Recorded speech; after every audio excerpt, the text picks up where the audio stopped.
Update. Am I the a-hole for moving after winning full custody of my sons? Original story. My wife and I got a divorce last year. Our relationship failed after she was charged with felony credit card fraud and ended up pleading guilty to a lesser charge. She had been a stay-at-home mom to our 2 sons, 5 and 3, and had taken credit cards out in my mom's name to pay for God knows what. She shattered my trust. I work full-time and make a decent living, but nothing extravagant. I had no clue what my wife was doing until cops showed up at my door with a warrant and took my wife away in cuffs and took 2 laptops as evidence. When I got the full story, I filed for divorce immediately. Aside from being a criminal, she was a good mom. She tried to justify what she did by saying she was just doing what was best for our kids, which I felt was total BS, given that she never mentioned wanting for anything. And anytime she asked to spend on something, I almost always said yes. I hired a good lawyer and asked for full custody of my kids. My ex begged me not to do that, saying she needed her kids. But she was still looking at up to a year in jail, and nothing her lawyer said could sway the judge to grant her anything more than supervised visitation. She ended up doing 90 days in jail, paying some fines and restitution, but I've allowed her to see our sons almost every time she's asked. The last year has been total hell, but we've made it work. Then a few months ago, I was offered a much more lucrative position a few states away. I talked with my lawyer about what it would mean if I moved and what the process was, and he said that since I have full custody, I have to file a petition with the court to move. So I told my wife what I wanted to do, and she exploded. She claimed I was stealing her kids from her, that she's made a lot of strides to get herself to a better place, and that she would fight me tooth and nail for her kids. Well, I filed a petition, got the go-ahead from the courts, and accepted a job. When the judge gave its ruling, my wife burst into tears and began sobbing. It was heartbreaking. I know in my head that I'm doing the right thing for my sons. They are young enough that a move like this won't be too traumatic. But I also feel like their lives have already been completely overturned, and I'm just adding more to that. As for my wife, she's a wreck. She has been begging me to reconsider the move, trying everything from guilt trips, manipulation, bargaining. It's like she's going through the stages of grief. But from my point of view, she did this to herself. She lied and broke the law. I have very little sympathy for her. I know at some point she will probably try to file for partial custody, and I'm prepared for that. For now, I'm just trying to do what's best for me and my sons. Does that make me an a-hole? Now for the top comments before reading the update. This is tough. The divorce and getting full custody? Fully deserved. Not an a-hole in that account. Moving to another part of the country where she'll have no contact with them? I'm not so sold on this. I think that you're still in pain and resent her, and rightfully so. But I'm not sure this is the best you can do regarding your children's relationship with their mother. Does she have any possibility of getting a job? Of moving? Or is she a financial mess as well? And what are her living conditions like now? Have you gone to therapy? Let me be clear. She did what she did and she's been held accountable for it. You've got a right to move from a legal perspective. But moving, when you know she can't do the same, will massively screw her relationship with your children. And it will only lead to more anger, resentment, and pain. I don't know her full financial situation. I know she's working a couple part-time jobs and has a small 2-bedroom apartment. Whether or not she could move, I don't know. She's under probation, so she'd need to apply to move anyway. My new job pays over twice what my previous did. It's a huge opportunity for me to provide a better life for my sons. I don't want to sit around here and wait for my ex to get her act together. Y'all know this begging for a gender-reversed situation. Holy crap. People are actually calling him an a-hole. OP is not an a-hole. Please, all you moms out there need to let go of your biases. I'm a mom, and all the YTAs sicken me. The mom didn't make a mistake, or a one-time bad decision. She's not a good mom. She knowingly and ongoingly committed a major crime against her own mother-in-law. A crime that directly affected her kids.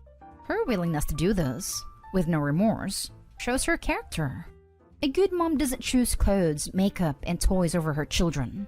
They just don't. Info. How are you going to maintain your son's relationship with her mother? Does she pay child support? If you alienate them from her, she will resent you. She may eventually be able to go back to court with a parental alienation claim.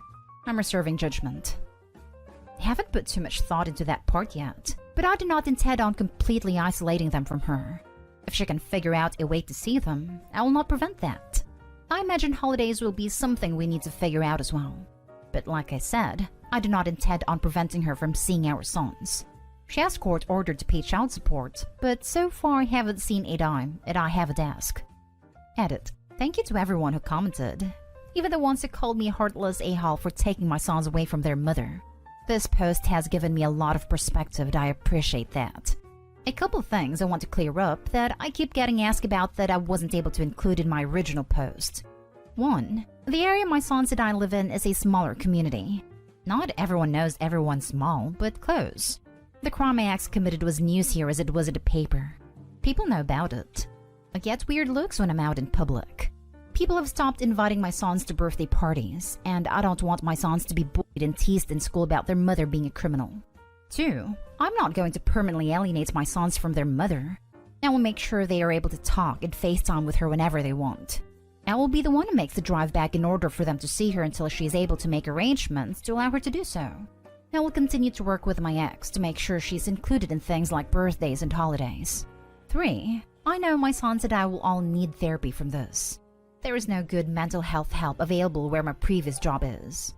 My new job offers on-site childcare, and I will have access to counseling and therapy for myself and my sons that we would not have access to without moving. The schools near my new job are head and shoulders above the ones near my previous job. 4. If my ex gets her life back on track and is able to move closer to us, I'm all for it. If she does the things she needs to do in order to petition for shared custody, I don't intend on fighting her for that. But until she does that, I will not allow her anything more than the supervised visits ruled by the court. I will also not ask for any of the court-ordered child support. We won't need it. 5. To all the people who screamed, but she is their mother. Yes, and she always will be.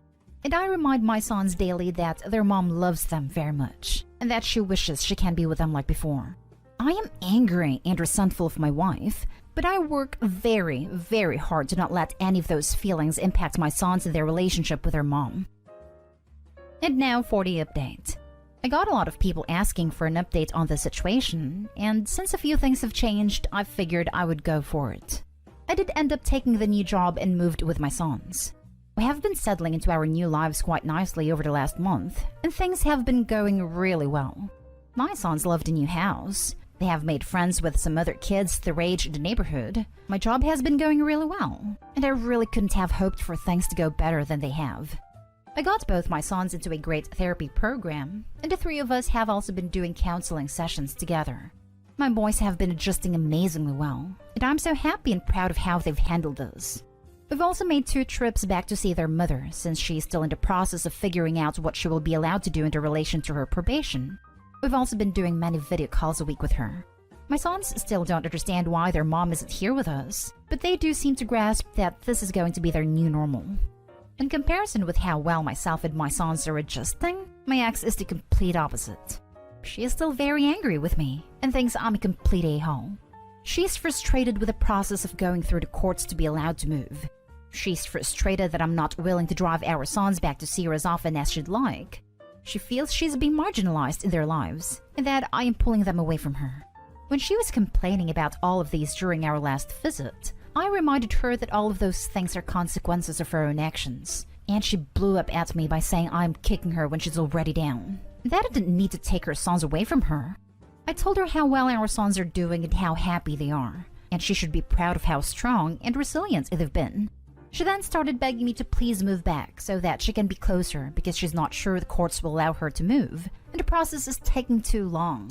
I told her that wasn't going to happen, but if there is anything I can do with the court process, that I would be willing to help if I can. I reminded her that I haven't said anything about her not paying the court-ordered child support, but that our boys seem to be in a much better place already, and I'm not going to take that away from them. Every time we have a video call with her, as soon as she says goodbye to our sons, she starts asking me to consider moving back home. I tell her every time that it is not happening. I'm not a robot, and I do feel bad to see her desperate and distraught. But when I look at my sons playing and laughing with their new friends, I know I've done the right thing no matter the cost to my ex. How did she end up on the hook for paying child support given her status? It's a token amount based on her income. With my higher salary, I don't need her help to provide for our kids. But she hasn't made an effort to pay anything yet either. She's going to blame you when they take her tax refund, lol. She already blames me for a lot of things. We'll just add that one to the list. Just want to piggyback and say if she's not making an effort to pay child support in any way, likely no court would give her partial custody anyways. She's not showing she can support kids in any minimal capacity. Also, my father raised my sister and I alone, but courts ruled for 50-50 custody because of you can't separate kids from their mother BS. Both moms and dads can be incapable of being a parent. Her fraud history and subsequent emotional breakdown, as it seems, definitely puts her in the category of not being responsible enough for custody's sake. Keep up the good work. You sound like a great father. I asked this on the original post, but did your ex ever come clean about where the untraceable cash payments went towards? That's still a big thing that should bug you when it comes to trust with your kids.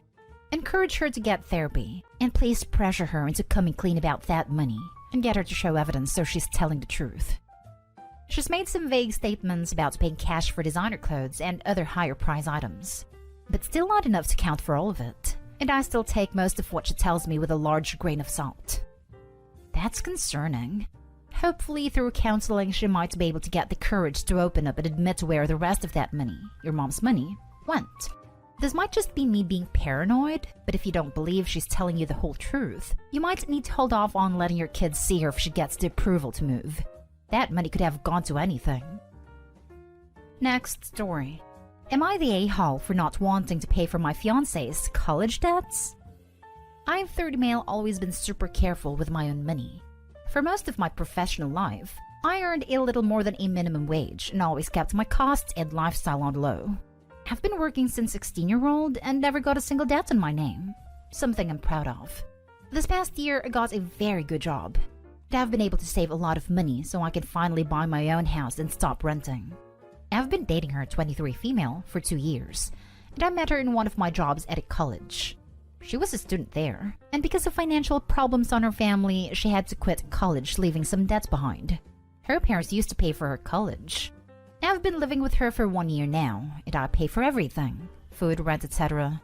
After moving together, I feel like her parents kinda expect me to pay for everything related to her. And her father once asked me why I didn't put her back in college to finish her course. And I told him very politely that I couldn't afford it, since it was more than 50% of my monthly income and I had rent, food, and everything else to pay for, and we get zero help from them. Today she received an email from this college saying they will pass her debts along to justice and stuff, and she could negotiate. She then called me and said, I have something serious to ask. I need you to pay my debt. I said I don't want to, because this is a debt her parents made, not me.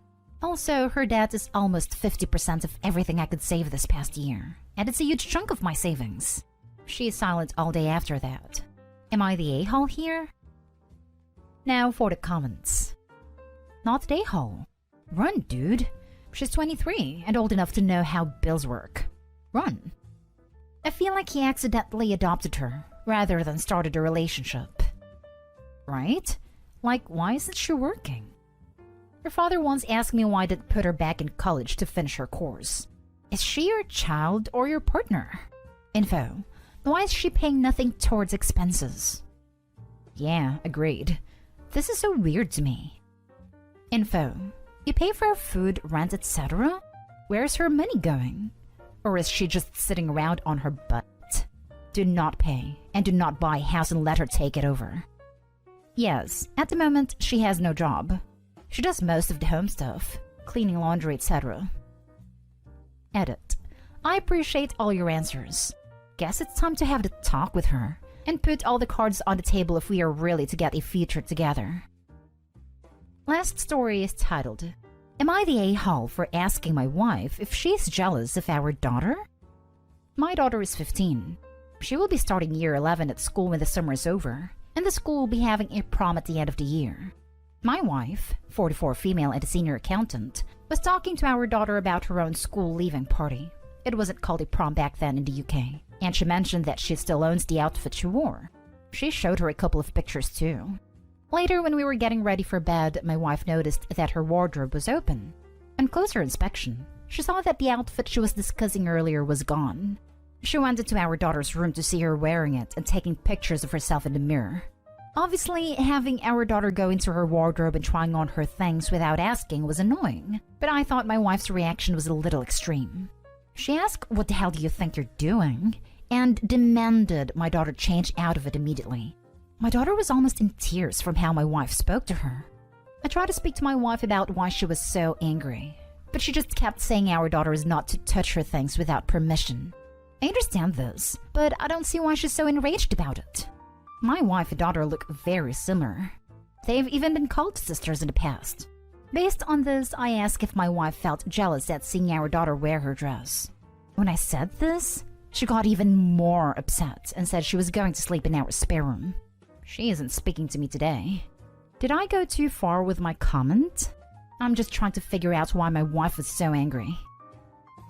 You're the a-hole. The dress is probably something important to your wife, and she took care of it. And your daughter treated it like an accessory for her social media. People have some things that are important to them and won't let others touch it. It is normal, even if the person is her daughter. You messed up and should apologize. Edit for the people saying the mom screaming made her an a-hole. Of course her reaction wasn't the best. Yes, parents should be perfect. But if you ever saw a parent that never once was mad because their kid did something stupid with something they see has importance, then where do you live? And for the people saying the dad isn't an a-hole because he was just trying to find out, have you been in a relationship? Because the question when your partner is mad is usually, why are you mad?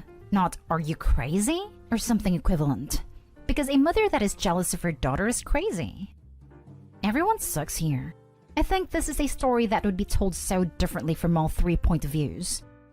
I agree with everyone sucks here. Daughter shouldn't have tried it on without permission. Mom shouldn't have cursed angrily at daughter. OP definitely shouldn't have accused mom of being jealous of daughter, like the turd cherry on top of your really crappy pie. A mess of bad communication. Everyone sucks here.